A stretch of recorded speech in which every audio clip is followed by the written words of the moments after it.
everyone, welcome back to day 17 of the Neopagan November Challenge. Today's prompt is cultural influences. So I think the culture we grow up in greatly affects us all. It gives us a sense of what we think is right and wrong, what we view as normal or weird, what's considered funny or embarrassing, how we act and behave, and so much more.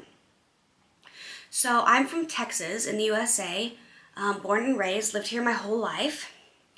My parents are Christians, and so growing up, certain things were really instilled in me, like being polite and being very grateful, and modesty was very, very important, and those are some things that I have kept with me, even though I'm not Christian anymore and haven't been for a long time. As I got older, when I was younger, I didn't really know a whole lot of things other than Christianity and kind of the general culture I was raised in here. And as I got a bit older, I realized that there are other cultures that are different, and I didn't know much about them though. And I still feel like there's plenty of cultures I don't know much about, if anything at all. And as I got older, my perspectives kind of changed, and my views were really, like, my horizons were broadened, or whatever you say. And I feel like,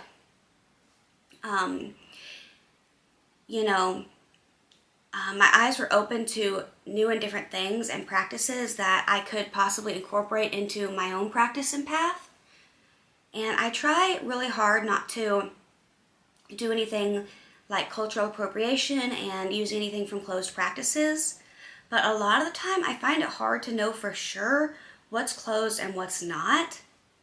Like, I learned really not all that long ago, maybe only a couple years, that the term smudging is considered a closed practice, and that instead you should do smoke cleansing if you're not part of that practice. But, when I was learning and stuff and reading books and watching YouTube and stuff, everyone used the term smudging. So I just thought, that's what it was, that was fine. And now I've never been good at reading something or searching Google and necessarily knowing what to put in, what search term to put in to get the result to come up that I'm looking for. And even if I type in is blank cultural appropriation or something, or ask online, I'll get different answers. And I never know, okay, which one's right? Some people say, oh yes, this is cultural appropriation, and other people say, no, it's not.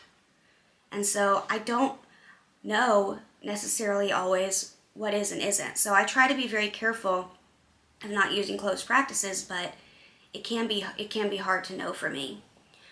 So there are some different things that I'm more interested in. For example, I'm adopted, and my family is kind of blended.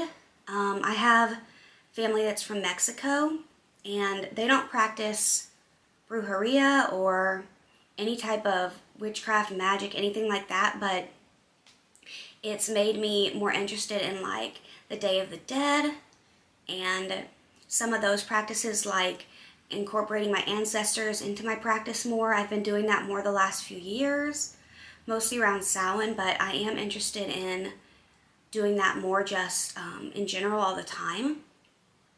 And I've always been interested in other deities from different cultures. I've always been, since I was very, very young, been interested in the Egyptians and Egyptian deities, and learning about their practices and stuff, like how they have mummies and all that kind of stuff. I've always thought that was very interesting.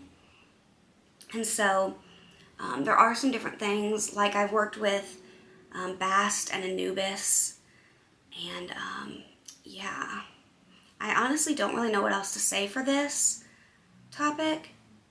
I guess I'm very influenced by also just the general Southern culture of the US, being very open and hospitality, and I'm influenced with that in my practice, in that I feel like,